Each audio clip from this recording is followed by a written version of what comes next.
여러분, 지난 한 주간 치열하게 사셨습니까? 되돌아보면 정말이지 치열하다 못해 죽느냐 사느냐 생존을 위해 살아온 나날입니다. 꽃다운 나이에 사랑하는 부모님, 형제자매 뒤로하고 독일로 오셔서는 반평생 살아오셨는데 여러분 정말 치열하게 살아오셨지요. 평생 치열하게 살아온 여러분의 인생을 하나님께서 아시고 축복하신 줄 믿습니다. 또 장년들과 청년들, 그리고 이제 소중한 아이들, 아기들을 안고 나오는 젊은 부모님들, 여러분도 정말 하루하루 치열하게 살아오지 않으셨습니까?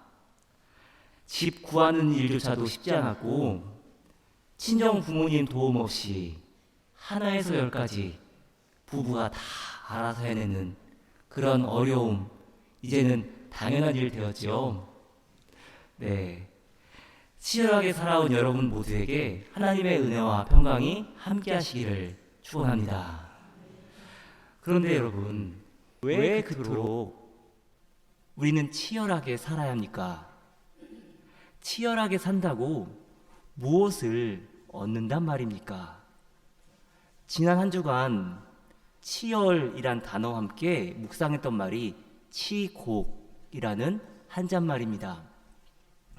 중용 23장 보면은 치곡이란 단어가 나오는데, 치는 한 발 한 발 나아가 마침내 이르는 것이고, 곡진하다, 매우 정성스럽다는 뜻으로 쓰여서 치곡이라 하면은 마음과 뜻을 정성스럽게 하여 한 발 한 발 나아가는 것을 의미합니다.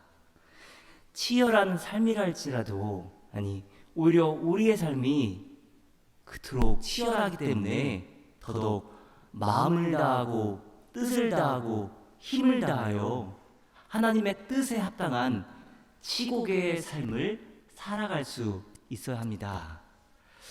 그렇다면 우리 인생이 끝없이 치열함에도 마음과 뜻을 모아 한 발 한 발 나아갈 수 있는 이유가 무엇입니까?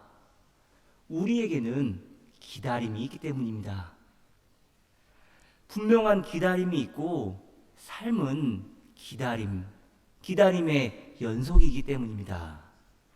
삶은 기다림이어서라는 CCM 가사를 보면요, 삶은 기다림이어서 이해할 수 없는 수많은 순간들도 주님의 뜻을 묻고 기다릴 수 있다 합니다.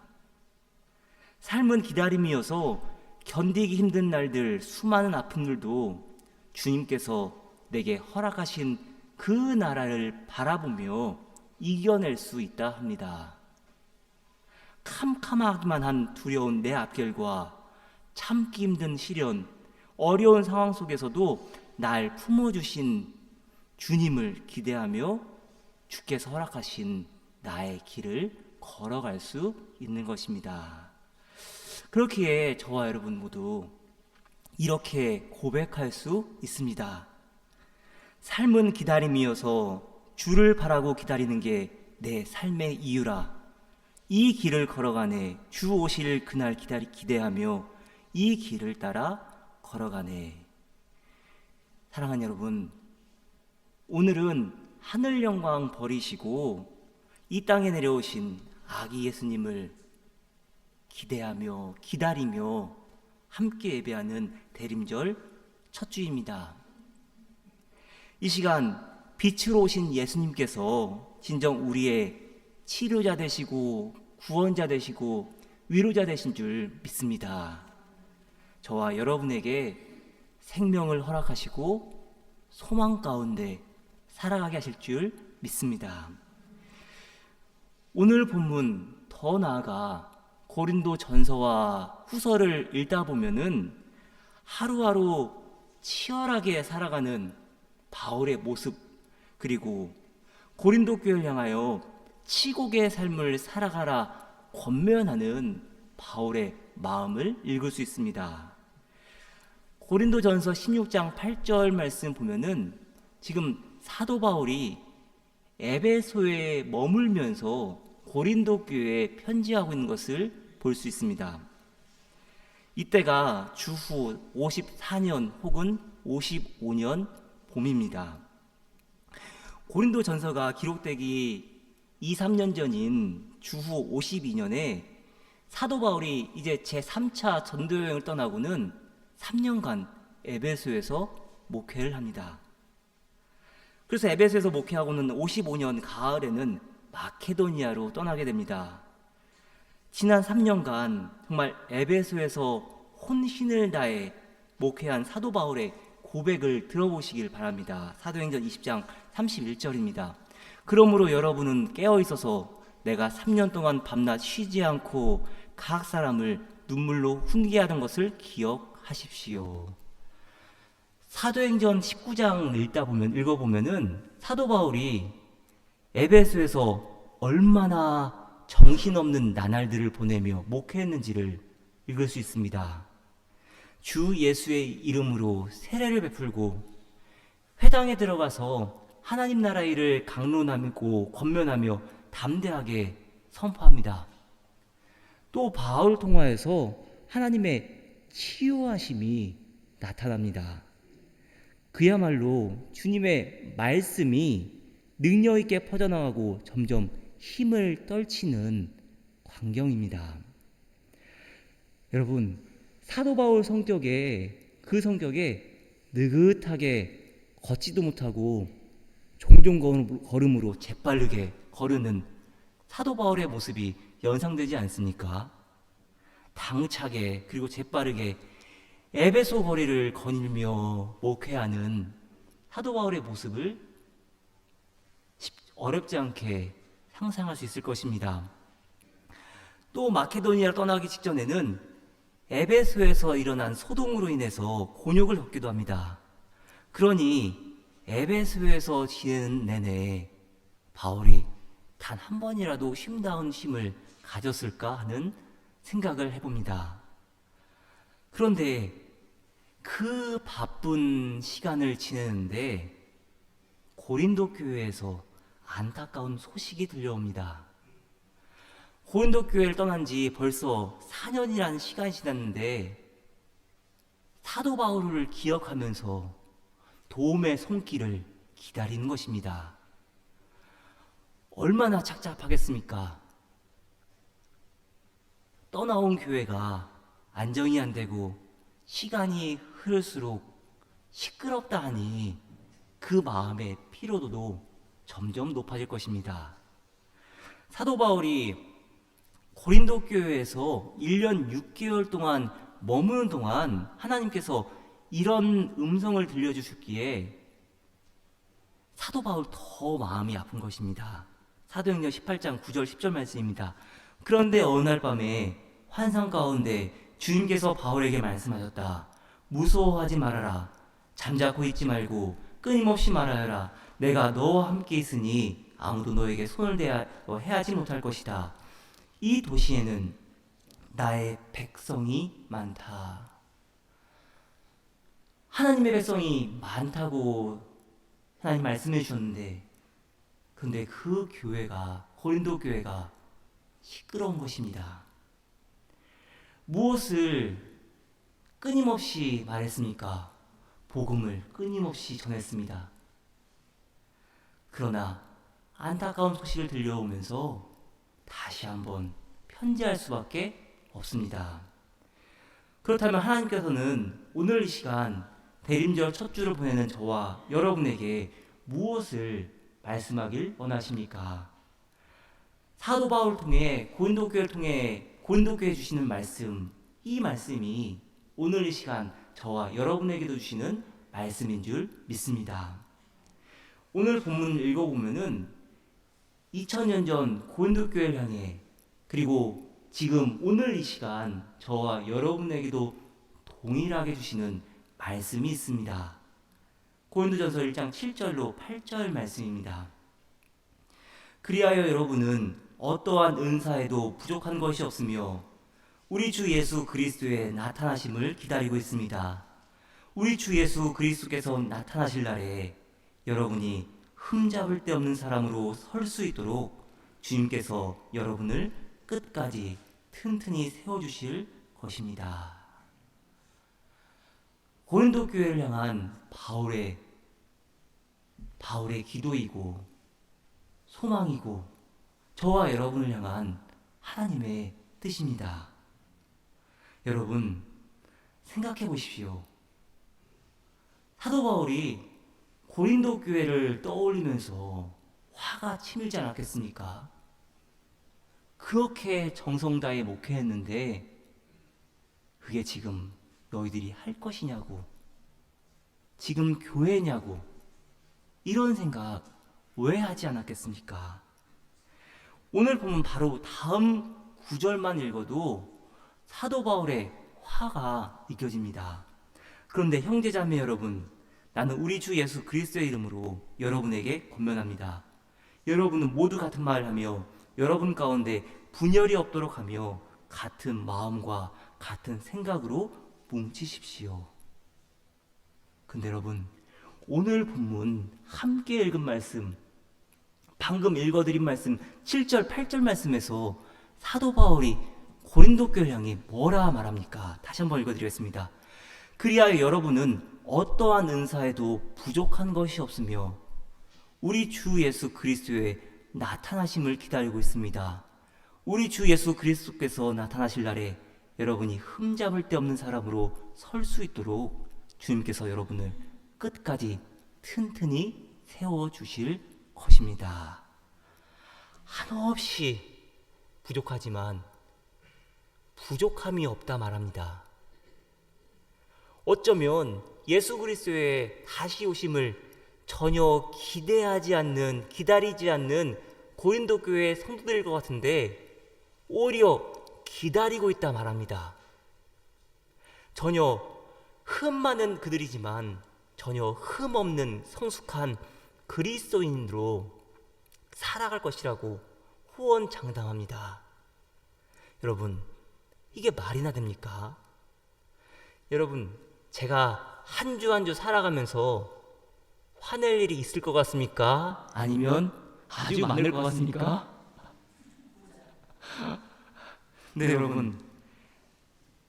그럼에도 화가 나도 금방 시선을 다른 곳으로 돌리는 이유는요, 돌볼 교우들이 있고 기도할 일들이 있고 교회를 위해 해야 할 일들이 있기 때문입니다. 사도 바울도 제 마음 같지 않을까 싶은데요, 사람인데 왜 속상하지 않고 왜 마음 아파하지 않았겠습니까? 그럼에도 사도 바울에게는 어떠한 상황 가운데도 변치 않는 믿음이 있었습니다. 사람이 아니라, 사람 바라볼 게 아니라 신실하신 하나님 바라보라. 예수 그리스도의 나타나심을 기다리라는 것입니다. 고린도전서 1장 9절 말씀입니다. 하나님은 신실하신 분이십니다.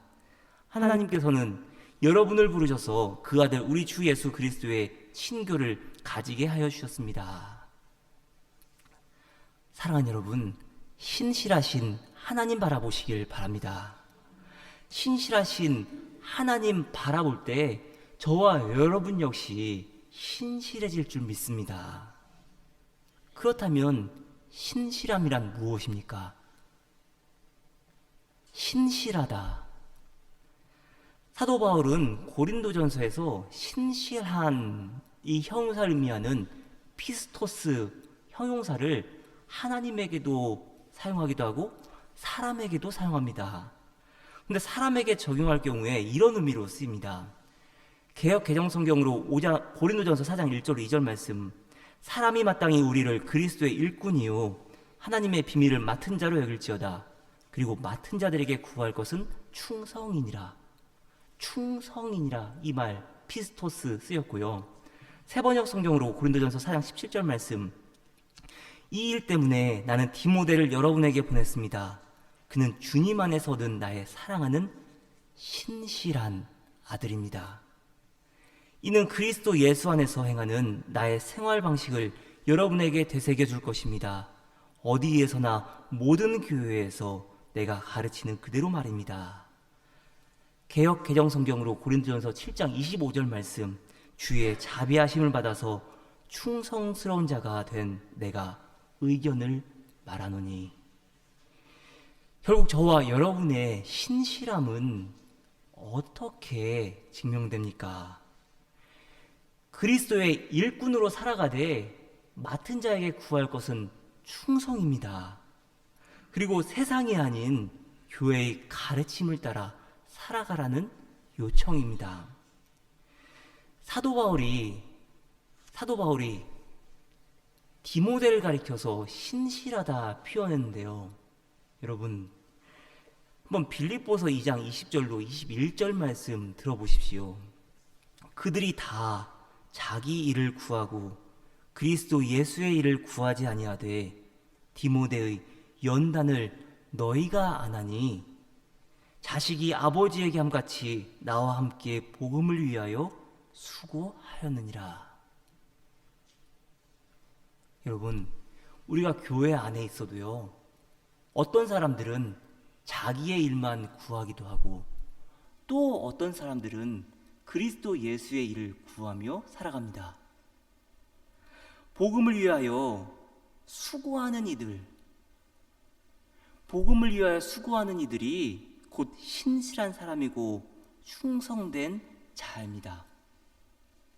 그런데 지금 빌립보서 말씀에서 사도 바울이 디모데를 가리켜서 디모데의 연단을 한다, 지금 이렇게 표현하고 있는데, 여러분, 고린도전서에서 하나님을 가리켜서 신실하신 하나님이라고 고백하는 또 다른 본문 한번 들어보십시오. 여러분은 사람이 흔히 겪는 시련밖에 다른 시련을 당한 적이 없습니다. 하나님은 신실하십니다. 여러분이 감당할 수 있는 능력 이상으로 시련을 겪는 것을 하나님은 허락하지 않으십니다. 하나님께서는 시련과 함께 그것을 벗어날 길도 마련해 주셔서 여러분이 그 시련을 견디어낼 수 있게 해주십니다. 여러분, 하나님의 신실하심을 언제 가장 잘 느낄 수 있습니까? 연단 받을 때입니다. 언제 하나님의 일꾼으로 충성된 자일 수 있습니까? 시련 가운데 연단을 통해서입니다. 우한에 살고 안락에 죽는다라는 말처럼 연단이 저와 여러분을 신실한 삶으로 인도하고 그럼으로써 주 안에서 변화된 인생을 살아갈 수 있는 것입니다. 고린도전서 1장 4절로 5절 말씀, 유진 피터스 목사님 번역한 메시 성경 읽어드릴 텐데요. 여러분, 한번 제가 새 번역 성경을 읽어드릴 텐데 차이가 무엇인지 한번 찾아보시길 바랍니다. 먼저 새 번역 성경입니다. 나는 여러분이 그리스도 예수 안에서 받은 하나님의 은혜를 생각하고 여러분의 일로 언제나 하나님께 감사를 드립니다. 여러분은 그리스도 안에서 모든 면에 풍족하게 되었습니다. 여러분, 풍족하게 되셨지요? 곧 언변과 온갖 지식이 늘었습니다. 메시 성경입니다. 나는 여러분을 생각할 때마다 나는 여러분을 자주 생각합니다. 예수께서 주신 삶, 곧 자원하여 즐거운 마음으로 하나님께 나아가는 여러분의 변화된 삶에 대해 하나님께 감사를 드립니다. 여러분 안에 일어난 변화는 끝이 없습니다. 그것은 말과 지식을 넘어섭니다. 대림절 첫 주를 보내며 우리는 변화되었는지 또 변화될 삶을 살아갈 의지가 있는지 되돌아볼 수 있어야 합니다. 주님께로 향하지 못하는 내 마음에 치열함이 있다면 그 치열함을 다스리고 치곡의 삶, 마음을 다하고 뜻을 다하고 힘을 다하여 주님을 섬기며 살아갈 수 있어야 합니다. 그리고 그 요청에 순종할 때 저와 여러분은 변화된 삶을 살아갈 줄 믿습니다. 사랑하는 여러분, 아기 예수님의 오심을 기다리며 하루하루 치열하게 살아가는 이유와 목적이 무엇인지를 묵상하시길 바랍니다. 치열함의 이유가 나 자신을 위한 것이었다면 지난 날을 되돌아보는 가운데 되돌아설 수 있어야 합니다. 내 삶이 깨끗하게 정돈되지 않았는데 내 안에 하나님이 거하실 거룩한 공간이 어찌 있겠습니까?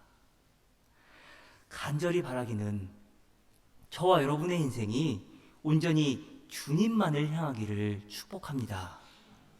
내 일이 아니라 그리스도 예수의 일을 위해 우리 자신을 헌신할 수 있기를 바랍니다.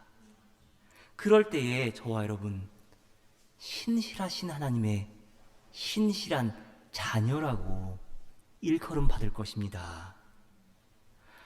여러분, 이 한 달 신실하게 살아가시기를 바랍니다. 충성되게 살아가시길 바랍니다. 하나님의 은혜와 평화를 누리는 저와 여러분 모두 되기를 간절히 축원합니다. 기도하겠습니다. 하나님 감사합니다.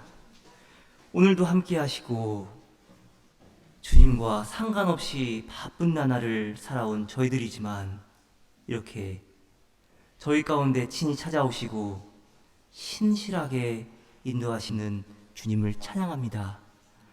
주님의 신실함을 닮아가게 하옵소서.